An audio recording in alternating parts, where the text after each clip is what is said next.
All right, welcome back, everyone. I hope you enjoyed your coffee. We have another exciting panel, Panel 5, between Moscow and the West, Russian speakers in the Baltic geopolitical area. And that will be moderated by the conference director and lecturer here at the Baltic Defense College, Dr. Viljar Weibel. Viljar, on to you. Thank you, Louis. So I will start with a brief introduction. Why do we have a topic like this? I think there are almost no people whose first language is Russian in this audience or among us. Oh, one, two, yes. So I will also then explain that this is quite reflective why we do that, because it's not only they are among us, we are around them as well, or around you. And this is our tango, what we should dance somehow together. But I will start from Putin. Almost in every of his speeches, he stresses that Russian Federation is not a nation state. It's a state of many ethnicities who are united by Russian language and Russian culture, what can be summarized as a Ruski Mir. But what he also stresses is that Ruski Mir is not starting from Russian territory or not ending there. Ruski Mir is everywhere where there are Russian speakers who represent Russian culture. So that means us as well. And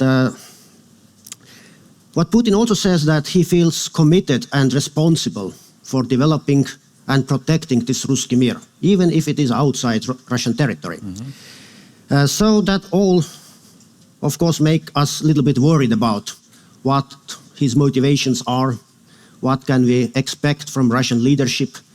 And of course, we would like to get those worries reduced. So while we are worried, then we also have some stereotypes about Russian speakers around us, and about their sentiments and motivations, and what we think they think about our independence, resilience, and security. So that all is important in this context, how we all feel secure in this societies. And we also need to figure out how to improve the situation the way that our resilience will grow. And this challenge has been bigger during the last 4 years. And this is still very relevant, how to make the things change. And this is why we are gathered here today, to understand the situation first. To understand, do we know what to change? Or we still need to research it. Mm-hmm. And for that, we have an excellent panel of doctors. So all of us have been busy with researching this challenge in different ways. So next to me, Minister Kristina Kallas, who used to be my good colleague in Tartu University years ago. And now she's a Minister of Education and Research. And definitely, if someone, then she can help about researching the Russian speakers inside our society. Next, Dr. Ieva Bērziņa from Latvian Academy of Defense. She's associate professor also in Vidzeme University. So we are also co-authors in many collected volumes, and she's trying to, or succeeding quite about systematizing what we need to do and to give this input, research input to practical suggestions. Next, Dr. Ieva Birka from University of Latvia.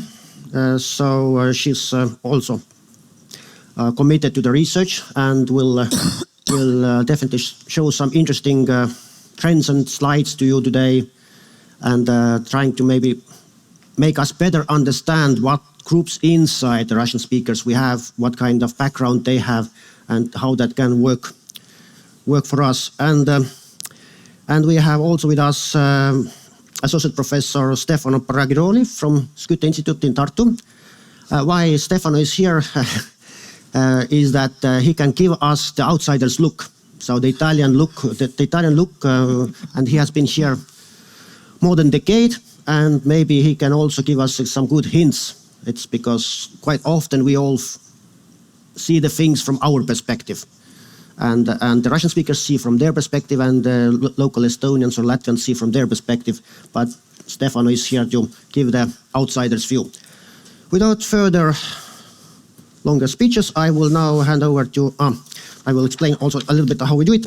Everybody will have for the start 8 minutes, and I will come back with 1 or 2 questions. And after that, we will have questions from audience, and then everybody will have concluding remarks. So, Minister Kallas, floor is yours. Thank you, Viljar. Hello to everybody.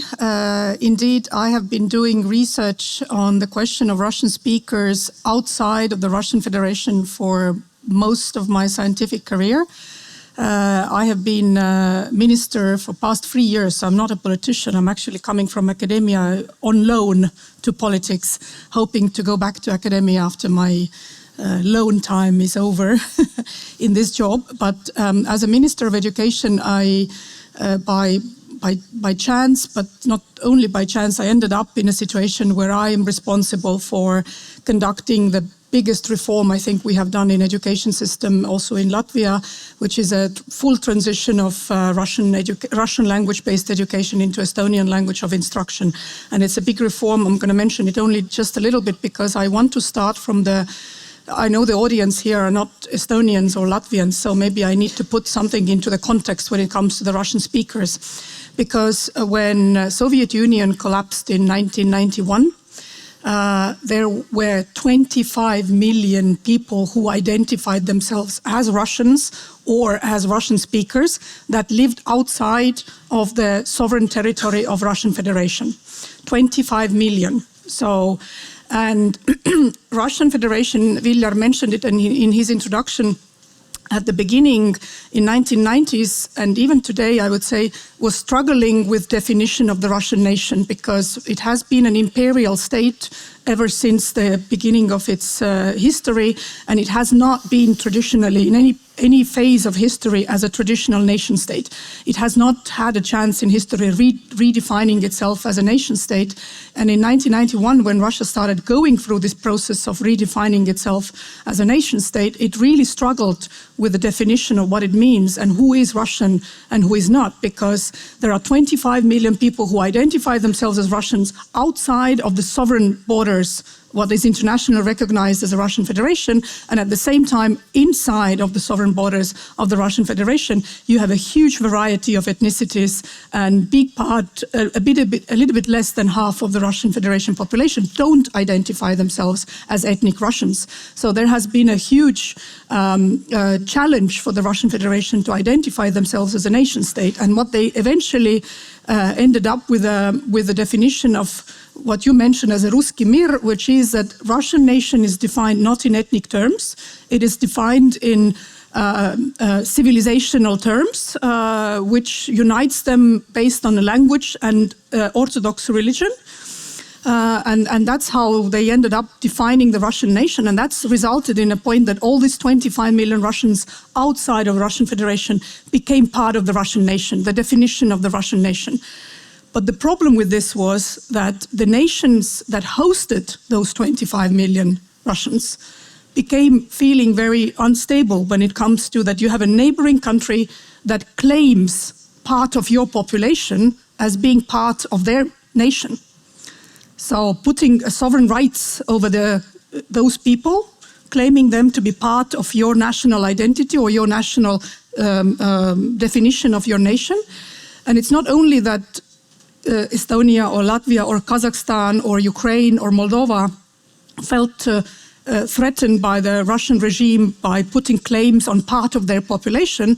It's also that Russia has been the former colonizer of those nations around it. So that's a historical burden on top of it, which resulted in a situation where those 25 million Russians outside of Russian Federation, as a result of the collapse of the Soviet Union, became heavily securitized minority. The minority whose destiny in terms of their life is defined by the geopolitical security concerns, not by the democracy question of minority rights.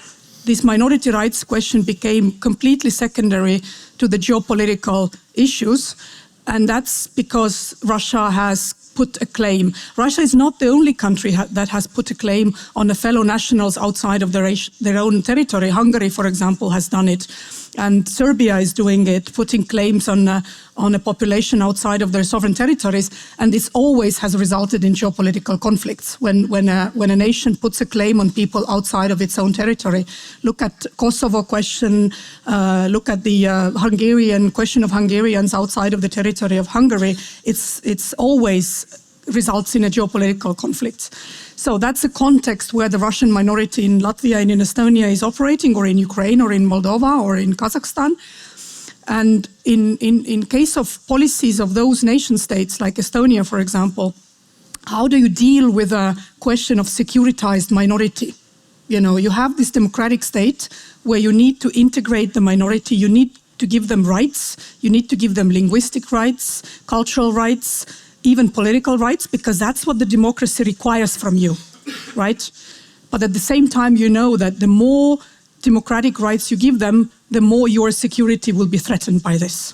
So you have this, you know, balance game on a rope, like how much minority rights and how much your state security should be balanced between those two things. And the Baltic states have been balancing this over the past 30 years, trying to do this balancing game. Latvia and Estonia differ a little bit on this, how this balancing game is conducted. But this has been quite a big issue, because if you push the minorities in terms of minority rights based on a security concerns, really heavily push them, you undermine your own security at the same time as a state security. But if you give them too much of the political autonomy and political rights, you also undermine your state security. So this is really a very difficult balancing act. And if you ask me, we can maybe debate this. I think Baltic states have succeeded quite well in doing this balancing game. They have become democracies. They have become democracies that do respect minority rights. They have given a space to the Russian minorities in terms of their linguistic, religious, including political rights. This balancing game has been quite successful until 2022, until Russia launched a full-scale attack on Ukraine. That, I claim, was a turning point where security concerns became even stronger. And some of the minority rights aspects, like linguistic rights and religious rights, and especially political rights, became decreased because of the high security concerns vis-à-vis Russian minority. For example, in Estonia, linguistic rights, I have to admit, they are limited. If you change the language of instruction in schools, you replace Russian with Estonian. Estonian parliament cancelled political rights of the Russian Federation citizens in Estonia by taking away the voting rights in local elections. And that has been as a reaction to the security concerns post February 2022. So Russian minority in the Baltic states have lost its political agency completely. So they have no political space to argue for minority concerns as such. So it has become extremely limited. And not only in the Baltic states, this is all over Europe and in other parts of the world where Russian minority or Russian population has been part of it for the past 30 years. Thank you. I think we also have been researching lately quite a lot about this resilience dilemma, that more resilient they feel, the Russian speakers, less resilient we might feel. This is a problem with the situation that when in Western European countries, the minority issue always was felt like a win-win game. You give more rights to the minorities, you win in your democratic stability. In the Baltic states, it's not a win-win game. It's felt win-lose game. You give them more rights, your security decreases. So it's not a win-win game. And that's how it is always perceived, because of this influence of the Russia as a third actor in the whole issue here on the scene. Yeah. Thank you, Kristina. Now I hand the floor to Ieva. Yeah, thank you very much for a very kind introduction and invitation, and I will continue from where the minister already started, because indeed to understand the issues of Russian speakers, or as we call it nowadays, Russophone minority, we indeed need to look at this issue in the broader historical context, and I absolutely agree that Russia's full-scale aggression against Ukraine indeed started new dynamics, but you can cannot really grasp it and understand it without this historical context. And it was already mentioned, the term colonization, because after Baltic states were occupied by the Soviet Union, so that changes demographic structure of especially Estonia and Latvia drastically, because before Soviet occupation, the percentage of Latvians in Latvia were 77%, whereas at the a few years before the collapse of the Soviet Union, it decreased to 52%, and in larger cities of Latvia, Latvians actually were ethnic minorities. So indeed, this sets up a distinct context. And I think when we speak about this current context and full-scale aggression against Ukraine, so to my understanding, the Baltic states, to a large extent, perceive this as their own in terms of historical memories and the violence experienced by the Soviet Union. But when it comes to their status of this ethnic minorities, so the drastic change happened after the collapse of the Soviet Union. So they used to be the dominant ethnic group, although Soviet Union attempted to build Soviet nation, but in fact it was Russian-speaking in a way. And also, if we speak about Russian ethnic policies, it's kind of non-ethnic, but it's still Russian ethnic dominated in a way. But so they found themselves from the dominant position as ethnic minorities in nation states. So that changes, and this Soviet nostalgia, to a large extent, is one of the factors that still determines Russian speakers' attitudes towards the duty to defend the country and many other aspects. There have been studies of my colleagues concerning willingness to defend the country, and the factor of Soviet nostalgia actually stands out as one that diminishes the willingness to defend the Baltic states in case of the military attack. And also historically, almost at the same point as the Baltic states regained independence, so Russia started to claim to protect those ethnic minorities. Later on, a decade ago, the concept of Russian world was formulated, and another concept that we need to discuss in this context is Russian compatriot policy, where Russia claims to protect those Russophone minorities, and they define and very interesting question in this regard is actually what is Russian compatriot, and the issue is that there is no strict criteria, so it's very loosely defined concept, which also brings us to certain issues.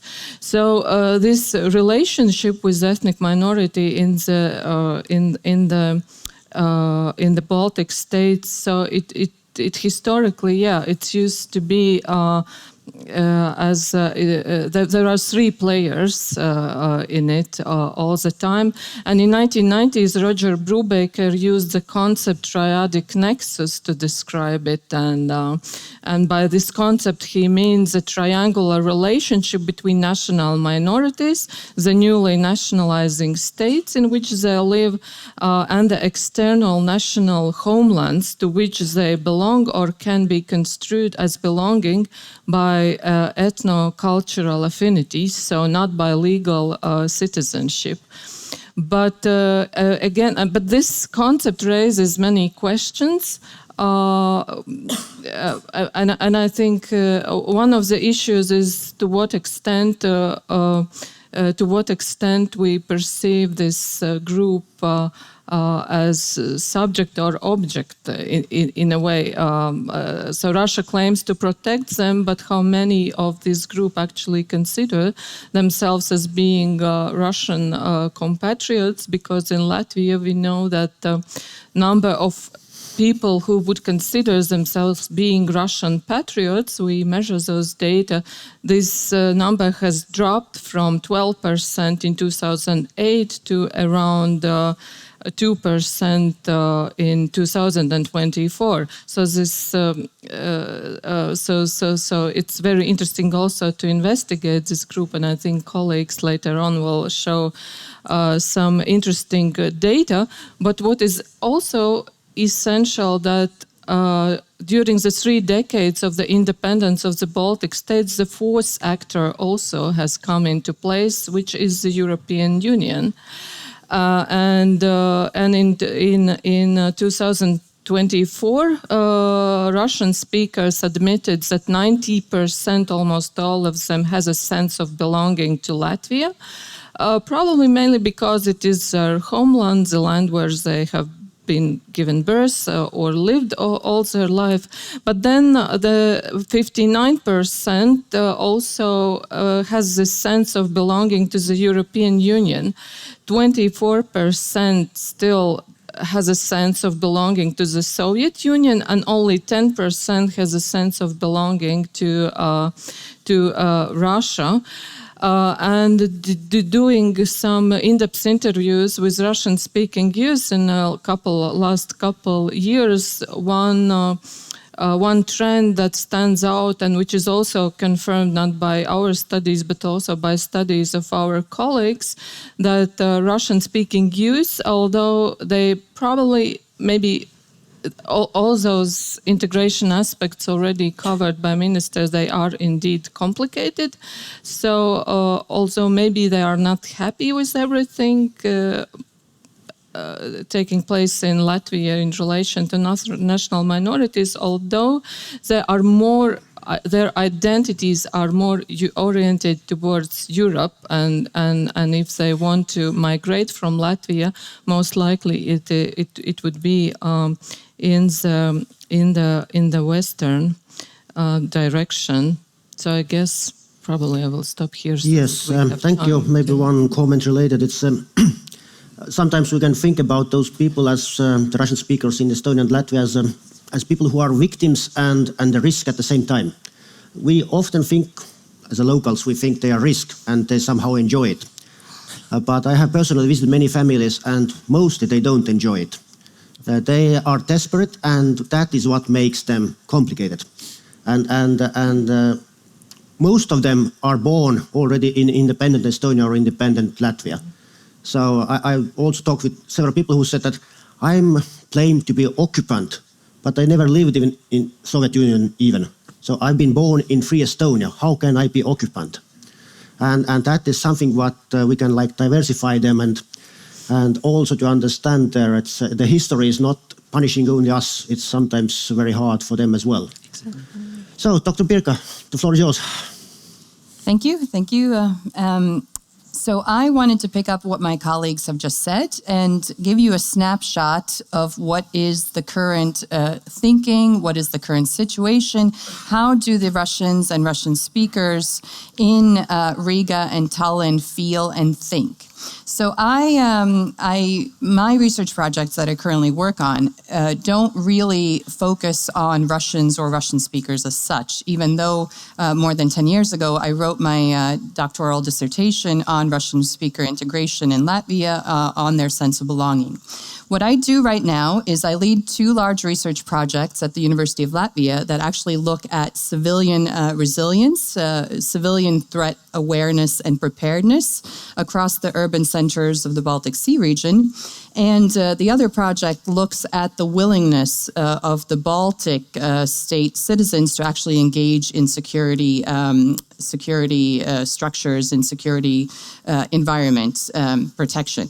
So also things that I think are relevant to this audience, happy to speak about it during the coffee break.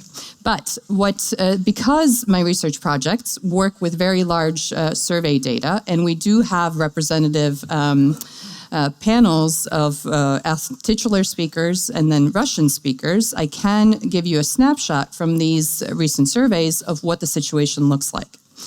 And I think the very first thing that is interesting that comes out from the research and from the survey data that we do is this identity and language divide, which has not disappeared. So in the surveys, we ask the participants to self-identify either as Estonian, Latvian, or Russian. So this is not citizenship, this is their self-identification. And the next thing is they have the option of completing these online surveys in either Latvian, Estonian, or Russian. And what we see, and I've put this in a slide for you, is that in very, very few cases do respondents identify as Latvian or Estonian and then choose to complete the survey in the Russian language. In 90 to 96% of the cases, the choice of Russian language in completing the survey also corresponds with the identity that they prescribe to themselves as Russian. This divide is markedly stronger among the Russians than the other groups, which we also have, which would include Ukrainians, Belarusians, and so forth. But those samples are too small for me to really speak about. But this Russian identity remains linguistically anchored in a way that really we can see complicates integration efforts. And that integration policies have not so far been able to shift this identity boundary over the past decades. And we very much see that this Russian world, Russian mirror identification with the language is very much tied to the identity. The next thing I wanted to show you from what comes out from our data is the striking divergence in security perceptions between the majority populations and the self-identified Russians and their opinion of the European Union. So the question that was asked in the survey here was, to what extent do you agree or disagree that the European Union is a secure place to live? The self-identified Latvians and Estonians feel secure, so both nationally and within the European Union, and we see that from the data. But what really jumps out from the respondents from Riga and Tallinn is when you ask the same question about, do the self-identified Russians, do they feel secure in the European Union? And this is where we get, 56% in Riga say that the European Union is a safe place to live, and 58% in Tallinn say the European Union is a safe place to live. And this gap raises very important questions about the information environment, trust in institutions, and deferring geopolitical reference points. So the next set of indicators where I believe we can see Russian influence is in regard to threat realities.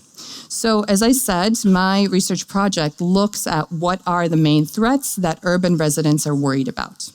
So if we look at the Riga residents and the Tallinn residents, military attack and the spread of false or misleading information are sort of the two main issues that Riga residents or Latvian, self-identified Latvians and self-identified Estonians consistently rate as high. So these are security threats, things related to security. However, when we look at what it is that the self-identified Russians worry about, they consistently rate instability threats. So the economic situation of both these countries is a top personal concern that they rate as a personal threat. It's also the disruption of critical supplies, which is also the number 2 thing that they seem to worry about. But I think it's especially interesting when we look at the number 3 thing that these representative samples of Russians say is the number 3 thing that they worry about in Riga is terrorism or organized crime. And in Tallinn, it's the spread of infectious disease. So these are not threats that are at all on the radar of the majority populations. In this factor, they come in way at the bottom when you ask Latvian speakers or Estonian speakers. Which begs the question, where is this information coming from? Why is this a threat that Russians, self-identified Russians, are worried about? So these are not just different priorities, they reflect fundamentally different interpretations of what security is, what are the security issues that individuals worry about, and fundamentally where the priorities of the country should lie in. So what is the security that the country should be worried about? So divergent perceptions of what are the priority areas of the country. And as I said, the aim of my research projects is really not to look at where self-identified Russian speakers are getting their information from. But I do believe that almost certainly we can say that Russian messaging of the Baltic states being failed states, of failed economies, of EU having no benefit to you, of the EU having not being a safe place, as well as scare tactics because of this terrorism and spread of infectious disease, we can see that it's resonating, and it is something that the Russian, self-identified Russians are aware of and are reporting back within the project. Additionally, in my other project, as I mentioned, so we look at something, how willing would individuals be in the Baltic states, so the Baltic, just the Baltics, of engaging in security building activities. So this is in regards to Russia using proxy actors of suspicious activities. So would citizens of the Baltic states recognize suspicious activities, and would they be willing to report it? Within this survey panel, we have a set of questions, and one of the questions that directly asks individuals is to answer to what extent they believe it is they that are responsible for the security of the country versus the state. So on a scale of 1 to 10. And the interesting things that we see coming from this is that where the Latvians and Estonians in response, say that they see that security of the state is something that's shared between themselves and the state. With the self-identified Russians, overwhelmingly, we see that they lean towards security being totally the responsibility of the state. They don't see a role for themselves in sort of working towards the security. So very high response of the state being responsible for security, totally. Further, we also ask about willingness to report suspicious activities. And so there you also have the conclusions of how many of self-identified Latvians and Estonians would be willing to report suspicious activities openly or anonymously, and to what extent self-identified Russians would be willing to report things that could potentially impact their overall security openly or anonymously. And we see that these numbers diverge, that to a great extent, the majority is more willing to engage in maintaining the overall security architecture as opposed to the Russians.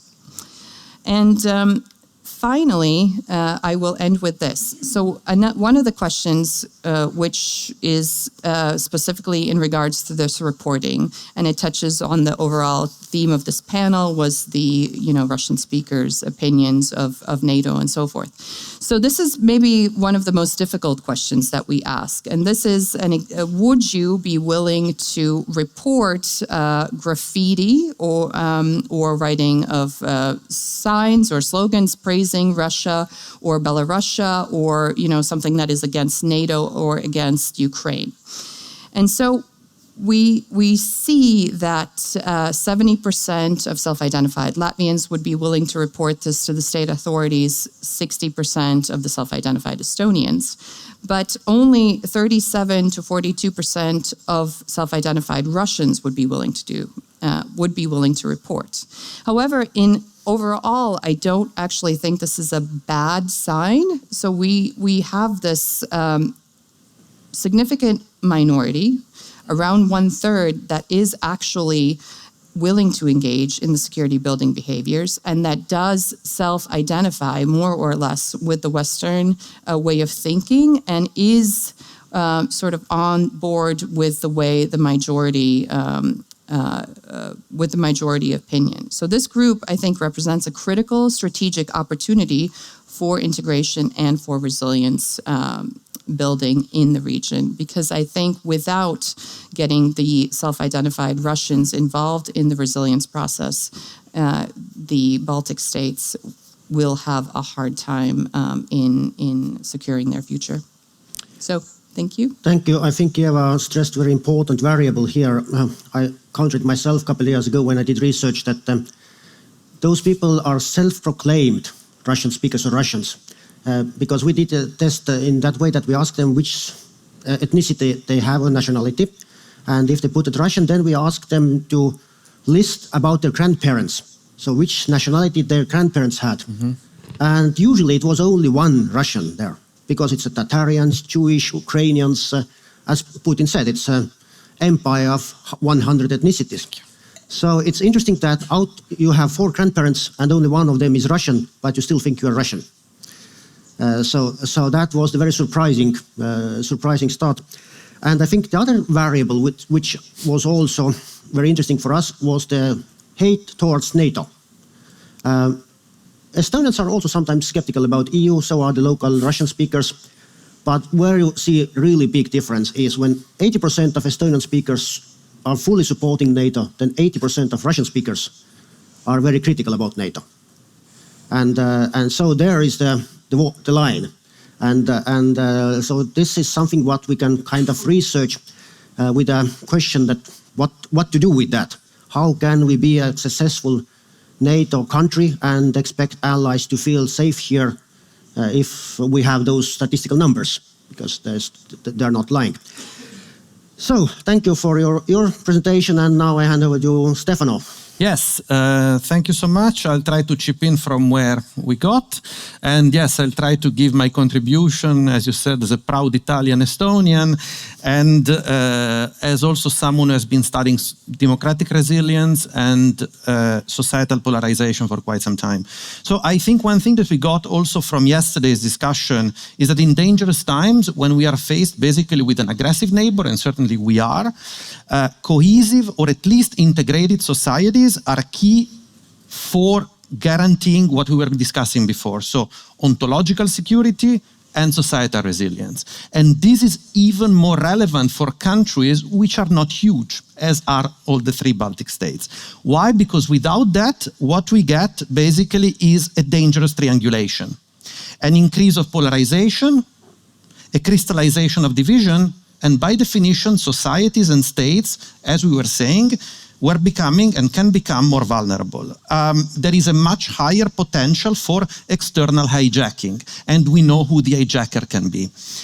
So in the next 8 minutes, basically I will focus on 2 things. I will share some data, which, by the way, I have to be very thankful to Ieva and Ieva for bringing in some input already, because it blends quite nicely. And then I will talk about lines of divisions that characterize plural societies and how they can affect, let's say, resilience of the societies. Now, I will share some data as part of a public opinion monitoring survey that the Estonian government has launched after the start of the full-scale invasion of Ukraine. Clearly, that has been a moment of shock, as we have also discussed, for all the Baltic societies. This has been a source specifically for Russian speakers of anxiety, conformism, we might say, frustration, and exhaustion and exclusion. Even in this case, the data report on feelings of the society. I will share compared data that compare Estonians with other nationalities, primarily Russian speakers. And even in this case, ethnicity is self-report. So obviously, it's about how you identify. Now, in this first chart, what you can see is attitudes towards Russia's military aggression. And here already you can see quite a visible gap between ethnic Estonians and other nationalities. And if you look at basically condemn strongly, what you can see that pretty much we have half of the recognition of the severity and of the condemnation of Russian aggression. Then, if we think in terms of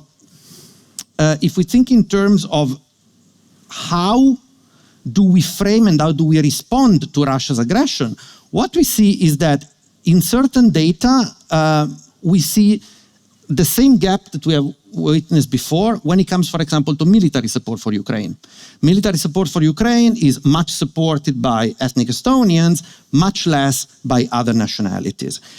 Where the two groups tend to get close to each other is when it comes to the humanitarian dimension. Here we basically see that there is not such a huge gap between ethnic Estonians and other nationalities. But, and here I'm also happy that Ieva highlighted that, when we add the power of economy, we can basically see that this makes a strike difference. And this is, for example, when it comes again to sanctions against Russia. We can basically see that when we ask, okay, do you support sanctions against Russia, even if there is an economic price to pay? Here we see that there is quite a visible gap between ethnic Estonians and other nationalities. When it comes to NATO, we see that there is a very visible and sensitive gap between ethnic Estonians and other nationalities, but I would even say that among all the potential explanations, all the possible explanatory factors, that is certainly, among all the social demographics, education, and so on and so forth, the factor that shows the biggest gap. And I would say that the gap is pretty much the same, visible when it comes to NATO and when it comes to the European Union. Why things get complicated and problematic? Because what relates only to security, as far as we discussed now, trickles down at the level of society and is visible at the level of society. Here you can see like the sense of belonging to Estonian society, while this basically seems to vary pretty much in the same trend when it comes to ethnic Estonians and when it comes to other nationalities, the gap is very visible, and the gap is of almost 20 points. Now, I would like to stress that once again, the problem is that security and defense relate and overlap with many different levels at societal level. Again, you can find very visible, significant gaps when it comes, for example, to trust in all institutions, from president, parliament, armed forces, state TV. Only one where they tend to be relatively close is police. As it was also highlighted in other surveys, Russians, or in any case, the other nationalities, tend to feel more confident than Estonians about countries' national security. Why? Because obviously there is a perception that Russia is less likely to threaten the Baltic states. Now, I dig the last minute on this and then I go to the second point. When it comes again to how this is something that has to do with the broader understanding of how society works. So nationality presents the biggest gap in a number of items that are absolutely not connected to security. Think, biggest gap in terms of sense of economic security, minus 21% among the other nationalities. Support for green transition, minus 13%. Views on taxation, minus 25%. Education reform, minus 49%. Trust in e-voting, minus 35%. Fear of losing a job, plus 26%. And the overall satisfaction with life, which is the lowest among all groups, with the exception of those who bring home less than 600 euros, which is clearly understandable. Now, what does this tell us in terms of democratic resilience? Now, for the sake of our conversation, we could pick many ways of looking at democracy as part of liberal societies, but I would maybe focus on democracy as a relationship between smaller or bigger groups of people that interact, debate, exchange, and are fluid. Circulation, exchange, and variation of ideas and preferences, that's fundamental, are key for democracy to work. And this guarantees also that there are alternative outcomes in the society and that one group doesn't feel always satisfied and one group doesn't feel always disappointed and dissatisfied. This has to do with what? With the fact that then the wider part of the society as a whole can focus on shared fundamentals, general interests, and rules of the game. That's basically what keeps the society safe and resilient. How does polarization work in society? Well, it crystallizes division, it reduces circulation of ideas, and focuses on fixed identities. And this division then travels from society to politics and vice versa. Now, as a last layer of our conversation, I would like to add this idea of lines of division, because I think that this somehow helps to understand how societies divide or group. It's what in political science we normally call cleavages, come from a well-known political science scientist, Stein Rockan, and we should understand cleavages as basically binary lines of divisions that cut across society. We can broaden our scope to societies, thinking of cleavages that reflect societal, political, economic, cultural lines that divide citizens within society into groups. Now, what traditional cleavages are, they might include, for example, owners versus workers, urban versus rural, church versus state, center versus periphery. Now, since cleavages tend to represent binary choices, if there is more than one cleavage, they can basically arrange themselves into different ways. They can overlap, or they can cut across. Let's think in practical terms. For example, think how conservative views on gender might relate to strong church attendance, or how skepticism towards vaccines might relate to low trust in government, or how Russian speakers tend to have negative views on NATO and might be societally reactionary. Now, again, these overlap of ethnic, geopolitical, and ideological divide might take place, but should not necessarily be there. So the point is that we can think how to disentangle this. And the point is that when cleavages overlap, then they tend to strengthen existing divisions and widen the gap between a society that becomes increasingly divided into one group versus the other. On the other end, when they cut across, the societies tend to be more dilute. And in a way, the binary natures tend to be divided into smaller and more flexible and agile groups. Now, let's think on this. The way in which lines of division combines and define groups and balance of similarities and difference in the societies defines how resilient these societies are. There is bonding, and the idea of bonding involves what? What we have seen. Strong ties within more homogeneous group that provide support and sense of community. But this does not have to be necessary ethnicity. This does not necessarily has to be native language. Then there is bridging, which involves weaker ties, but then also the capacity to circulate across the society and to access new resources, new opportunities. And in a way, both are necessary, but too much of one or too much of the other might be harmful to society. And in a way, I think that in times in which our societal resilience is threatened, it's up to us and to decision makers to try to basically calibrate this balance in order to make the society as resilient and as, let's say, shielded to external threat as possible. But I think I stop here. Thank you. Thank you, Stefano. Yes, I also had one experience about this, how economy, for example, matters. So by visiting those Russian-speaking families who have been very hostile in social media against the Estonian state.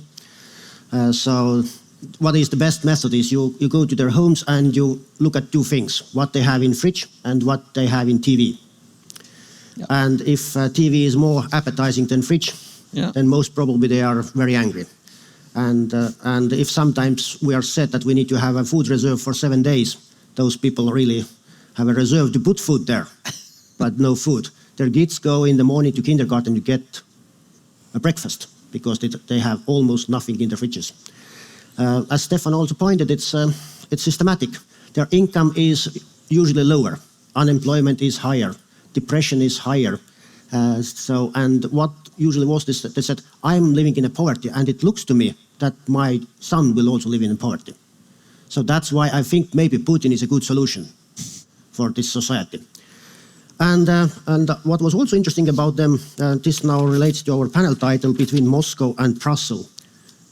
By all those visits, I couldn't find a single person who has been both in Brussels and Moscow. How many people here have been both in Brussels and Moscow? Oh, quite good. St. Petersburg doesn't count, yeah? But what was interesting is that they're making their choices without having experience at all. So I think one of the most remarkable hostile person was, I asked, so you think life in Russia is better? He said, I've never been in Russia. I asked, so how do you think the Estonians are hostile to you? He said, I never knew any Estonian person. In Sillamäe, you really need to work hard to find one Estonian. And he was in my age. So that is the audience we are actually kind of attending and trying to approach. But now we have enjoyed our speeches. We will have now floor for the questions. But we will have a slightly different rule. There will be one question to each of panelists. So if Minister is already received one question, then you need to follow with the others. So is anybody ready to ask something from Minister? Yes, there is a hand. Yep. Eric Klaassen, Belgian Joint Staff. Madam Minister, you have spoken about balancing minority rights and state security. I have difficulty to get my hands around that. But I'd like to ask you a practical question. If a Russian-speaking Estonian or Latvian, as EU citizen, would move to another European Union country, like Belgium or Ireland, would they have, in the end, if they adopt the new nationality, would they have more rights than in Estonia or Latvia? No, they won't. But the thing is that there, they will have a very clear sense of themselves being the ones who moved. So they have made an act of moving from one country to another. That's a conscious choice of changing your country. What you have to understand about Russian speakers in Estonia, and I'm actually belonging to them. I didn't raise the hand that it's my first language, but because it's not my first. I went through Estonian language education, but it's my language spoken at my home. So I grew up with the Russian language. The reality for Russian speakers in 1991 was that they didn't move anywhere. They were still in the same apartment, in the same block of building. It just the country disappeared. You know, they woke up one morning and there was no Soviet Union anymore. They lived in another country. So they were like, dude, where's my country? It just left. It just left and left me here. So for them at that moment to re-identify themselves completely you wake up next morning in another country. And of course, for most of Estonians and Latvians, this change was coming back to your own country. While from Russians, it was that your country left, it just walked away and you stayed behind. And that was really a big identity question for them, like, who am I now? Because Ieva mentioned this. You used to be a dominant majority in a country that you ruled. This country disappeared and suddenly you found yourself in another country which told you that you are now a minority, ethnic minority. And not even ethnic minority, you are the colonizing, occupying population. This identity for them was very difficult to handle. They had no idea what it means and what does it mean to be a minority? What does it mean to be an occupying minority? This is completely new. So this process of 30 years for the Russians in Estonia and Latvia to find their own identity, like who are they actually? Are they Estonians? Are they Latvians? Are they Russians? Are they Russian-speaking Estonians? What it means, this has been a very long process. And that's why they are like struggling with the role of themselves, with the role of Russian language in those societies, with the political rights that they are supposed to have, their cultural position in this country. This has been a 30 years long process. If they would consciously move from point A country to point B country, that's a conscious decision you do yourself. And that's a very different story compared to what it was. So now the Russian language education, which is one of the biggest challenges currently in the Baltic states, and for me as well, this was something that they had. They have had a full scale, like from kindergarten up until higher education, they have had it in Russian language. And now that the Baltic states have been step by step decreasing the possibility to study in Russian, is the feeling that your Russianness is less and less accepted. So your language is taken away, your education is taken away. That's how they feel. I'm not saying that this is a fair feeling, but that's how they feel. That this is decreasing the minority rights because they had it and now you take it away. And that's how they feel. And that's why it's always this balancing act, like between sort of taking it away from them and keeping them still being integrated and willing to cooperate and have a security feeling and have a secure feeling. This is not a very easy balancing act to do. But if they would move to Germany or if they would move to France, they would have none of those rights that they have here. That's true. So that's the factual correctness. But that doesn't change the way they perceive it. They perceive those things differently than the Estonians do. Yeah. Thank you, Minister. Does anybody have a question to Dr. Bērziņa? Yeah. Yes. Hi, Steve Ellis, EF Education First. You've talked about the big picture and how difficult it is to try and find a societal solution to the problem. What is the narrative you're using to Russian-speaking Latvians to engage them in the right way so that they move forward? You've talked a bit about economics, but what is the narrative that you're using to engage them? Yeah, I think there are several narratives, but one, Minister also spoke a lot about education reform, which also is the case in Latvia. And in this regard, you really can see the battle of strategic narratives between Russia and Latvia. And our narrative about the transition to education only in the Latvian language is that, and I strongly believe and support this narrative, obviously, is that by knowing national language of the country, it will increases your possibilities to get better options in life, to succeed afterwards in higher education, to get better paid positions, etc., and also to integrate in society. So this is our narrative, whereas Russia's strategic narrative is that we this way discriminate the rights to obtain education in the national language. So this is one clear example that is topical in this particular context. So yeah.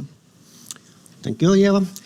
And Dr. Birka, does anybody have? Yes, maybe from there. Yep, the one who gets microphone first. Yeah.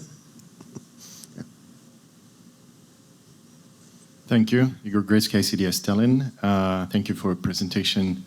And first of all, I would like to say when it comes to the Russian speakers, probably we have to abstain from using anecdotal evidence. I can easily find examples of I saw with my own eyes people walking along the Pirita embankment listening to the Russian propaganda via Telegram. They are very good-looking, prosperous people, so it's not about Phrygian television. But when it comes to a presentation, I would like to ask one question. The Estonian Minister of Defense regularly commissions polls with regard to how people would react if a country is attacked, whether they would be ready to take part in military activities, in defense activities. And there is a clear discrepancy between the Estonian-speaking population and the non-Estonian speaking population. And of course, NATO, I would like to take what Viljar Weibel said about NATO. There is clear discrepancy as well. So do you see it in Latvia? Do you have those data? Do you see the difference between Latvian-speaking population and Russian-speaking population? Thank you. I think those differences are the same in Latvia as they are in Estonia. And I think we have to realize that there is a percentage of the self-identified Russians or the Russian speakers that will never agree with our narrative. But what I'm interested in is how do we use that 1/3, or, we saw in Stefano's data, the blue, that are clearly sort of aligned with the Estonian, with the Latvian narrative and the way of thinking. But then you also have that large, in all these polls, you'll always have that very large, I don't know, or I don't want to say percentage. And we see that across polling in Estonia, in Latvia. There's a very, very large percentage of individuals who say they don't know. Now, likely there is a percentage of those who are clearly sided with Russia, but just don't want to say. But there is also a percentage that, are open to to the discussion. And what I'm interested in is how do we get more of those pink, of more of those I don't know, aligned with sort of the Estonian and Latvian narrative. You know, how do we move that conversation? And I don't think there is enough of a narrative discussion. Ieva mentioned, you know, the schools. But still, you know, from last week's news stories I saw in Latvia, Riga has now recognized that 10 schools are failing in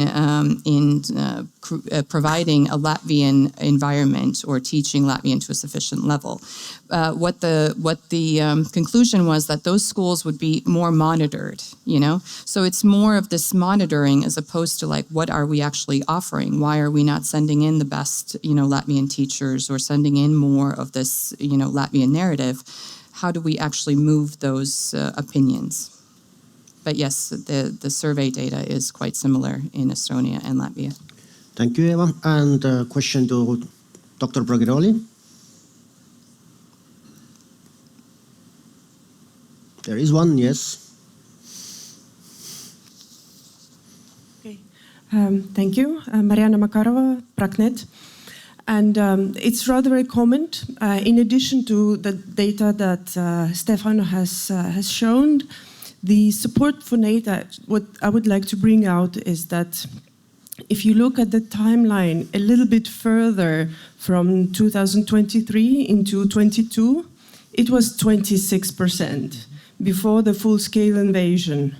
And it rose immediately to the next month when the data was collected to 40-something, and it's been around 45-50% ever since. So that's just also to add as an element of context. Thank you. So you can comment it if yes, I can comment on this, and then maybe, if you don't mind, I can use still my 5 minutes to discuss one thing, which is how to move from polarized society to depolarized. That will be final round. Okay, then yes. But the point is also, so looking at what was highlighted in this comment is basically means that yes, I mean, there is a blue part of the Russian speakers that tend to be responsive in the same ways as ethnic Estonians are to threats. But that, of course, also still shows that there is a gap between ethnic Estonians and other nationalities or Russian speakers, because there is also a large part that doesn't follow that trend. And still, maybe one thing on the gray, the ones who don't know or don't answer, which tend to be much more visible in the other nationalities. I think one thing that we should never forget is that, to some extent, yes, these are anonymous surveys. These are obviously conducting according to the criteria of anonymity and so on. But nothing prevents that from within, even subconsciously, the respondent thinks like, maybe I don't want to express my opinion because somehow I feel that that might put me in a vulnerable position. So this also can tell us more about the respondents in certain groups than versus others. Yes, thank you. We are now getting to the final round, and as Stefano already was guessing, we are about the future now, what to do about that. And I will ask you specific proposals, so where you can find the success can be quick. You know, also in military, there are important things and the things which work immediately. And now we go on that, what can be done today or should have been done yesterday. I always had this example of that when I visited Sillamäe and I went to the shop, and the shopkeeper, by hearing me talking in phone in Estonian, said, "Can you please talk to me 5 minutes in Estonian? Because I really need practice, but there is no Estonian-speaking clients." And then I had this idea that maybe we should show movies in their cinemas in Estonian language, but for free. So the kids can go for free to watch whatever is in the cinema, but the state will pay for the ticket because it's only in Estonian. You can do the same in Latvian. So they can go as many times. They will be in this environment of living language. So there will be subtitles and there will be duplication. And I think it won't cost a fortune. So the other thing what has always worked very well is a sport. You create good sport clubs and you pay for the training and you check the trainers well. And of course, what they also said, some of them were able, with the help of British Council, to visit England. And they said, you know, that really opened their eyes. because just if you get some kids to have the European experience, that might be a very good future investment. So now all of you will have 3 minutes, and I will start from Stefano. Yeah. And I will move along what you suggested, and I will go back to the point of education. I think education is fundamental. And I think that while studying in the state language is fundamental per se, that's not enough. I think that what is important is to mix up people at the level of school. So the point is that it looks fairly artificial to me, especially as someone who has moved to Estonia already long ago, but still, again, it comes also from other tradition, in a case in which you have 25 students who are native Russian speakers in a class, and then the teacher teaches in Estonian, and then they speak in Estonian among themselves. They do it, of course, but then obviously it looks and sounds artificial. On the other hand, if you would have 15 students who are Russian speakers and 10 students who are ethnic Estonians in the same class, studying and learning in Estonian would look much less artificial, but also not something just, to do it because it has to be done. It would also create lasting ties, and it would break up this kind of, bubble of a minority versus the other one. Because let's think one thing, when we go to school, this is where we get our best friends, where we find the friends with whom we play football, and so on and so forth. And if the school is all composed of a minority or a group, then somehow the relations will trickle down from there. And this is how I think we can disentangle this division in a society. Thank you, Stefano. Ieva? You stole my idea, but exactly, it's the same. The schools in Riga that were formerly Russian schools still have the same reputation, that they're still Russian-speaking schools. And the families still choose to send their children to either, to the Latvian or to the Russian school. So unless you mix up those teachers and you mix up those students, which is going to be very unpopular, I know, you're not going to get the result that you want. But I think, so to say something different than what you said, Stefano, I think it's also very important in terms of this messaging. So we see from the self-identified Russians that economic issues are very important to them. So future well-being, economics is something that, they listed as the major threat, but it's also something that comes out in various surveys as something that they think is very important. So how do you effectively message this? How much better your life is within the Baltics than it would be in Russia? How much better your life for your children is to be within the European Union? I don't think we're doing enough of that to really make that message clear and to really speak to what it is that they are actually worried about. We oftentimes talk too much about language, too much about culture, but really speak to them on things that matter to them. One comment from me as well. It's what is uniting them quite often is the depression. So you have them all at the same school, but they're all worried about their future, and that is not a good way to do that. So that's why we need to mix them, that they have this kind of part of society which feels the bright future or senses it, so they can be part of this people who are successful. And sometimes, but it's often we are not empathic about that. We don't think that they need to feel confident and successful. Yes. Yeah, I would like to point out two aspects in this regard. And first one is the finding that I accidentally discovered by studying how Russian historical narratives influence sense of belonging of Latvian youth, both Latvian and Russian. And to my surprise, several young Russian-speaking research participants said that despite that their native language is Russian, they perceive Latvian national culture as their own. They identify with it. Let's say if they go abroad and see some Latvian folk ensembles or whatever, they perceive it as their own. So I asked for several of them, and so yes, it is. And also in some other studies that I do, I re-ask this question because I found it really interesting. And we do it. So plus sport clubs and things that you mentioned, I said folk and dance clubs can be also, ensembles can be one of the way, national culture. And we have in Latvia a very well developed culture of this national tradition. And the second aspect is, strangely enough, but military, and we have Youth Guard operating in Latvia.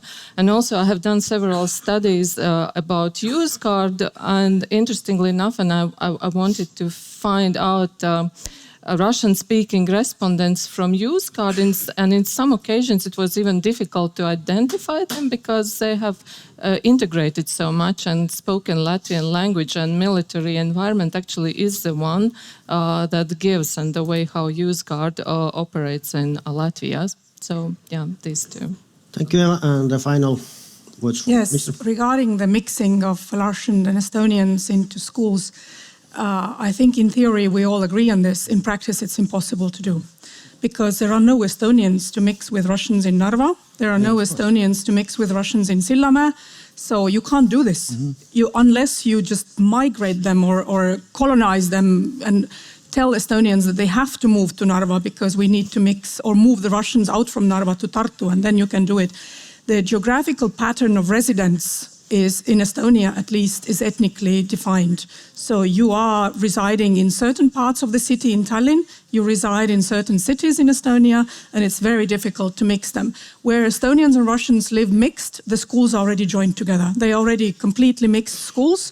For example, in my hometown where I grew up, we had a Russian school and Estonian school, each of them, 300 meters from each other. We never talked to either of the communities, had no contact whatsoever.